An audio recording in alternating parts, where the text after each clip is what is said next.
बेटी पढ़ाओ बेटी पढ़ाओ।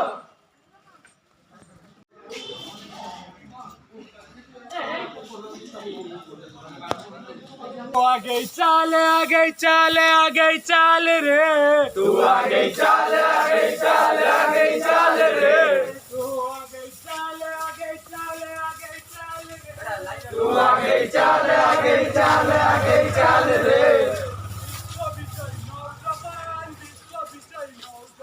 विश्व विजय नौजवान special camp द्वितीय दिन आमर जगतसिंहपुर डिस्ट्रिक्ट एनएसएस मुख्य विजयी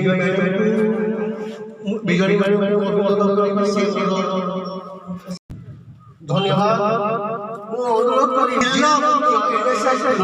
विजयी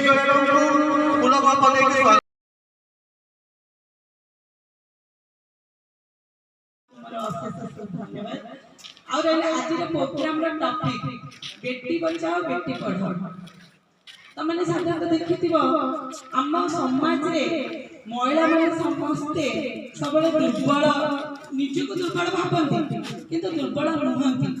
आमे साधारणतः पुरुष प्राधान्य देश आमे कहूचे कहीं पुरुष प्राधान्य पुरुष माने रात जास कर पारछन खुशी रे बुली पारि किंतु गोटे झीटे बा गोटे नारीटे राति रे आमे बुली पारि खुलम खुला बुली पारिबा बुली पारिबा जो दिन आमे राति रे खुलम खुला बुली पारिबा राति रे जेम पुरुष जाई कि गोटे काम करि परछि सुरक्षित रे घर को फेरी परछि सेही दिन जो दिन नारीटे जाई कि बुली कि फेरी पारिबो खुशी रे सेही दिन आमे जानिबा नारी की सुरक्षित।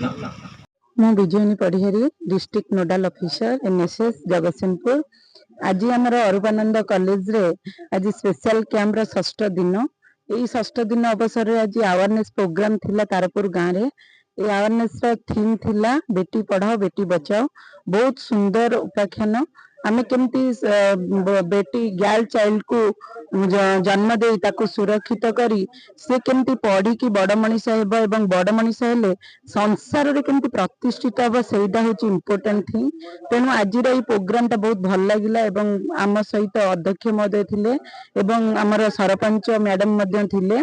तेणु आज प्रोग्राम बहुत सक्सेसफुल होईची। धन्यवाद। आमर प्रोग्राम ऑफिसर लतीफ मोहम्मद तांकर जो प्रोग्राम कलेनी अक्लांत परिश्रम करी 6 दिन धरिकी सबुबले से व्यस्त सब यही कैमेरे से सबुबले जेते सी भी गोटे व्यस्त बहुल जीवन तांकर तथापि से बहुत समय नष्ट करी मूल्यवान समय देइछन्ती आम कॉलेज पई एनएसएस प्रोग्राम पई।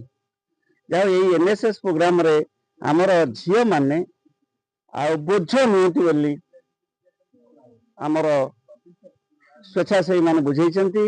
झियो माने होचन्ती कन्या रत्न सी होचन्ती अमूल्य रत्न तांको पढ़ेवा पुओ मानक भली तांकर जत्न नवा पुओ मानक भली तांको भल जगह पढ़ेवा पुओ मानक भली तांको स्वाधीनता देवा। भ्रूण हत्या करा जाउछि सेटा भी रोकी ही परिबो। गोटे झियो ए दुनिया को आसीबा आगुरु जो हत्या करा जाउछि तेणु करी एई कार्यक्रम रे समस्त को स्वागत। आ मु भाबुछि एई कार्यक्रम रे लोक हमर गाँव मौसा मौसी एवं भाई भौणी समस्ते सचेतनता होई गोटे झील को जो अधिकार दबा कथा से माने देई परिबे। गोटे झील को भल स्कूल रे पाठ पढ़े आजिका दुनिया रे भी गोटे पुओ अपेक्षा झील भी किछि कम नुहंती। झील सब किछि करि परिबे किंतु तांको सुजोग दबा दरकार। प्रथमे आमे तांको सुजोग दबा। आज प्रोग्राम यह थिला कि बेटी बचाओ बेटी पढ़ाओ।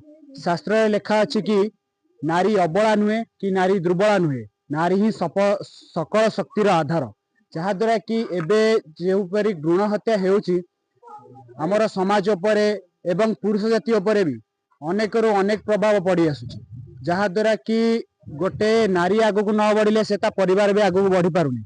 आमे एही कथा लोक मानकु सचेतन करूछु कि बेटी बचाओ बेटी पढ़ाओ।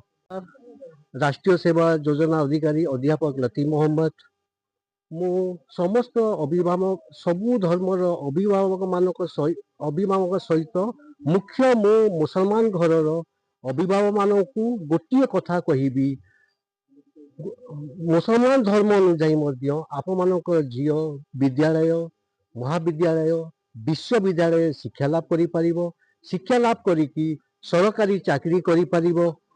ବେସରକାରୀ କ୍ଷେତ୍ରରେ ମଧ୍ୟ ରୋଜଗାର କରିକି ତାର ପରିବାରକୁ ଆର୍ଥିକ ସହାୟତା କରିପାରିବ ଏବଂ ବ୍ୟବସାୟ କରି ମଧ୍ୟ ସ୍ୱାବଲମ୍ବୀ ହେଇପାରିବ।